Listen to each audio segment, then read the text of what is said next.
gentlemen, we got him. As we say, a great week for you personally.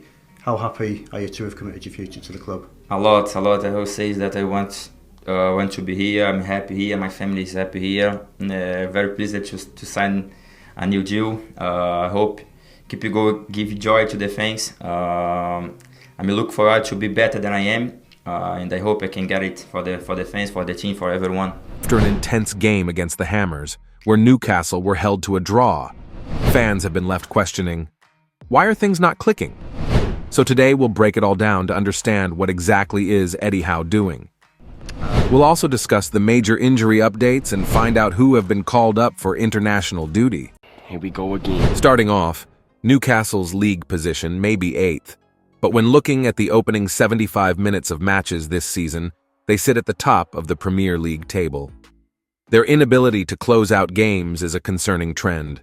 Fatigue is becoming a problem as they face a high number of matches and cope with several injuries. Great response in the second half, really proud of the players. Under fatigue, there's no doubt we were tired today. But we managed to, blank it out of our minds or physically give more even when we were tired, and gave a great second half performance and then kicking ourselves at the end because the game was ours really and we let it slip away. Secondly, Sandro Tonali's performance is generating mixed opinions. Some believe he should contribute more, highlighting his lack of challenge for Kudus's goal and a questionable pass that could have resulted in a red card. On the other hand, there are those who admire his positional play and game reading, particularly in the second half after a minor adjustment. Against West Ham United, Tonali had 6.8 SofaScore match rating, 63 touches, 91% passing accuracy, 1 key pass, 1 accurate long ball, and won 3 out of 6 ground duels. Tonali himself acknowledged the challenges of adapting to a new league, emphasizing the learning curve despite his evident talent. However, what are your thoughts on the player? Then moving on, Alexandre Isak has proven his worth with an outstanding performance.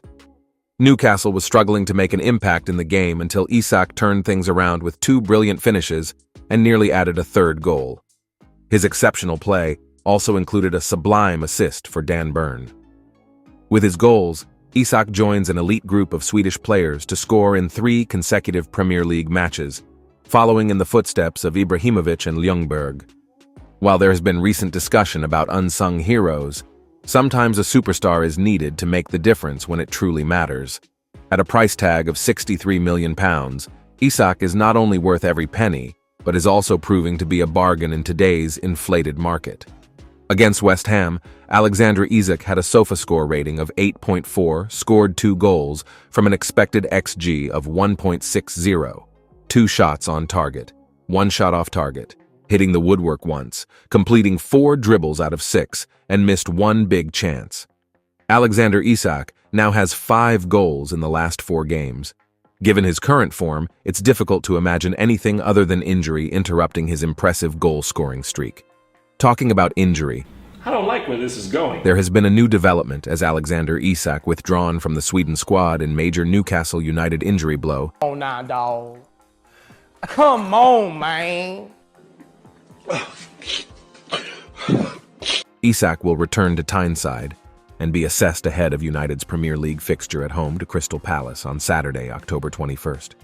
Then a big shout out to Kieran Trippier, who was all over the right-hand side, managing 1 assist, 122 touches, 88 out of 98 passes, 5 key passes, 4 out of 7 accurate passes, 8 out 10 long passes, 1 big chance created, won 2 ground duels, and won all 3 of his aerial duels.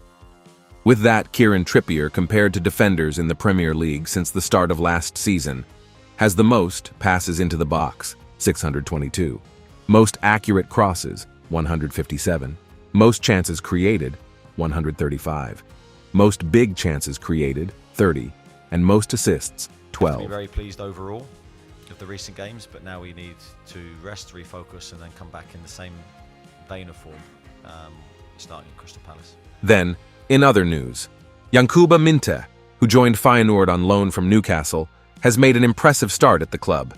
However, following Feyenoord's 2-0 win over PEC Zwolle on Sunday, he faced criticism from both fans and the media. Despite scoring 3 goals and providing an assist in his last 4 league matches, The 19-year-old was accused of being selfish in the final third. Former PSV star Ibrahim Afellay described him as a rough diamond with a lot to learn on Dutch TV. Feyenoord manager Arne Slot addressed these concerns after the game, questioning whether Minteh was unaware of his teammates' options or intentionally ignoring them to score himself. While Slot acknowledged Minteh's threat, pace, and work rate, he expressed a desire to understand why the winger often opted to shoot, rather than pass to a better-positioned teammate.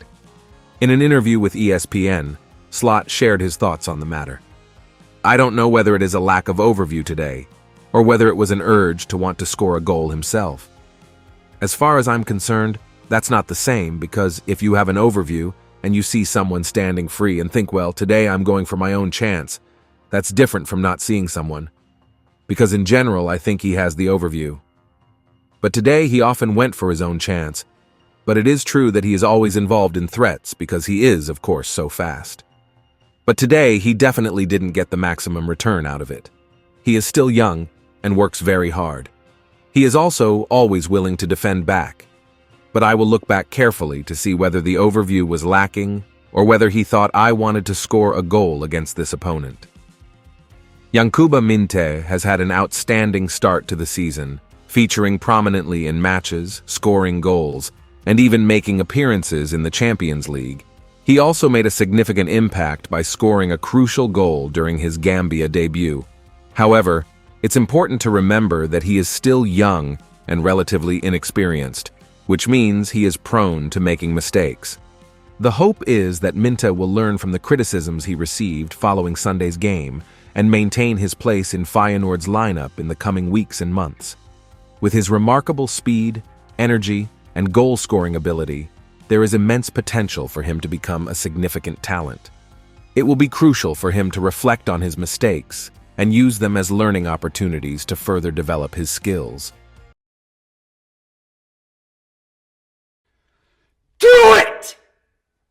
Just do it! Don't let your dreams be dreams. Yesterday, you said tomorrow. So just do it! Make your dreams come true! Just do it! Some people dream of success while you're going to wake up and work hard at it. Nothing is impossible.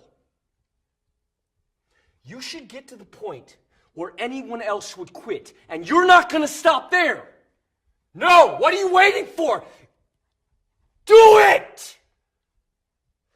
Just do it! Yes, you can! Just do it! If you're tired of starting over, stop giving up.